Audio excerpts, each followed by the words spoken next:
Okay, so we're going to be talking about substitution in expressions.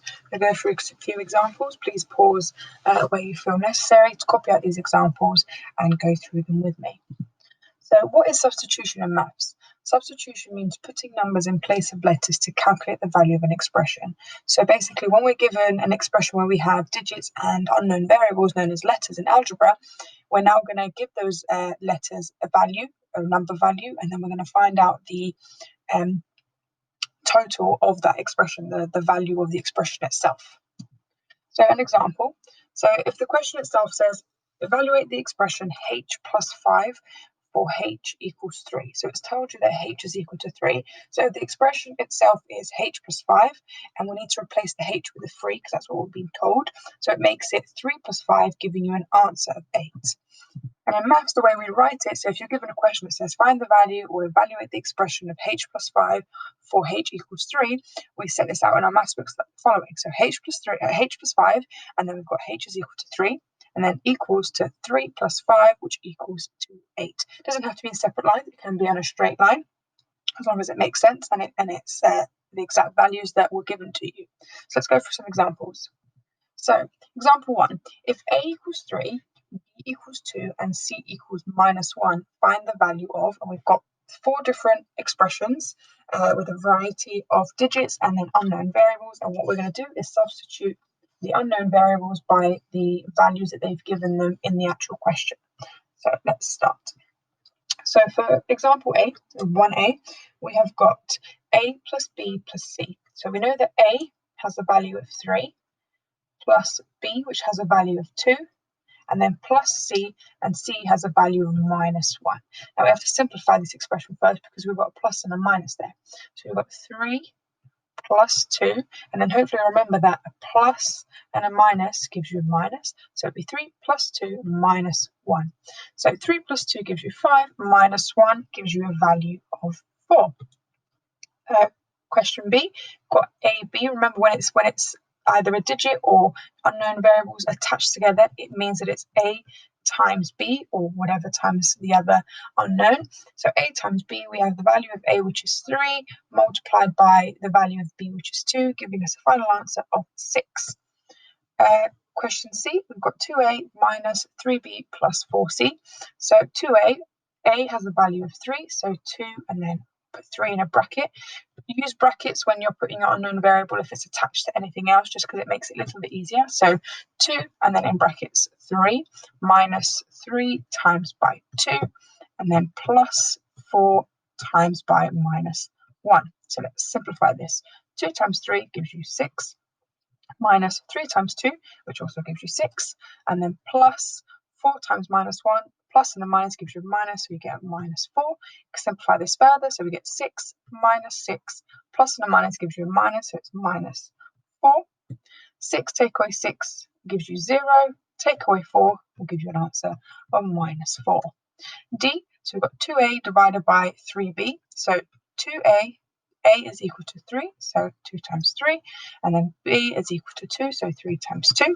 So we get 2 times 3 is 6, 3 times 2 is 6, 6 divided by 6 is equal to 1. Next example, find the value of 5c plus 2 if c is 6. So we know that c is equal to 6 plus 2. So 5 times 6 is 30, plus 2 gives us an answer for this one of 32. Example 3, same one. So next example, we've got if x equals 6 and y equals minus 2, find the value of the following. So a is x squared, so x is 6, so in our brackets we get x squared, which is 6 squared. 6 squared is, obviously, hopefully you'll remember, it's 6 times 6, which is equal to 36. B, 5x plus y, so 5 times by x, which is 6, plus y, which is minus 2. So let's simplify this. So 5 times 6 is 30, plus and a minus gives you a minus, so it would be minus 2. So 30 take away 2 gives you a value of 28.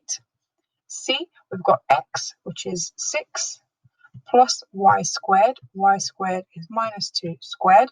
If you put this in a calculator, please put this in brackets. Okay, so 6 plus minus 2 squared gives you an answer of 4, which will then give you an answer of 6 plus 4 of 10.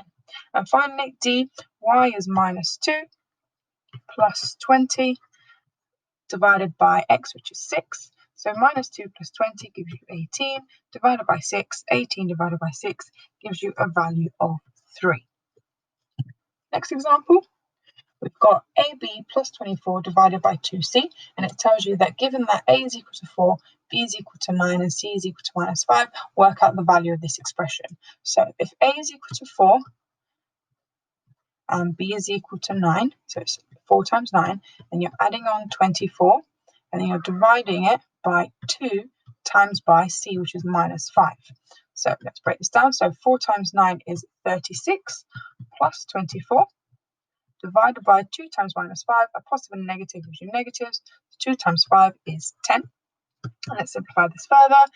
36 plus 24 gives you a value of 60 divided by minus 10.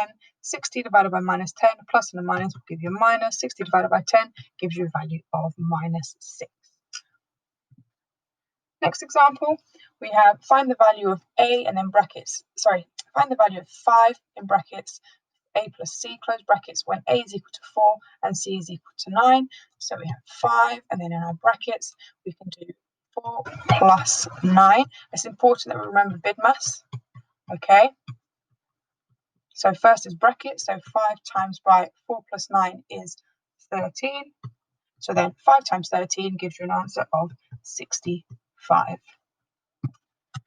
Next example, find the value of 7x plus 2y when x is equal to 2 and y is equal to minus 9. So 7 multiplied by x, which has a value of 2, plus 2 multiplied by y, which has a value of 9.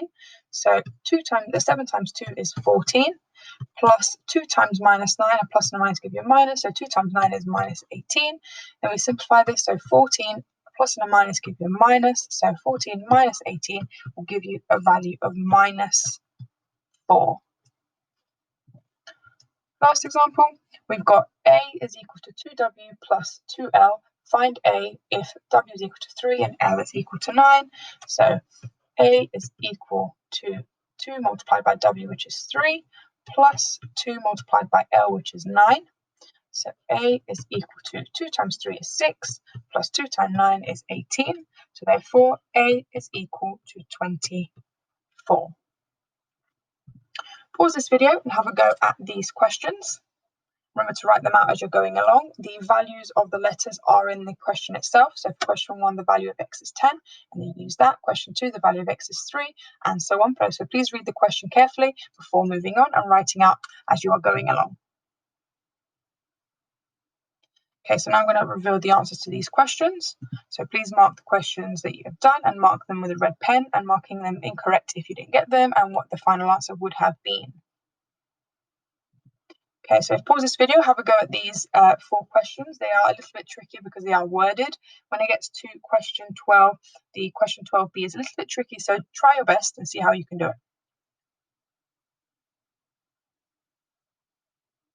Okay, so I'm going to reveal the answers, so please mark your answers as you're going along. These are the answers to these questions. Make sure to use your red pen and to put in the correct answer if you got it incorrect.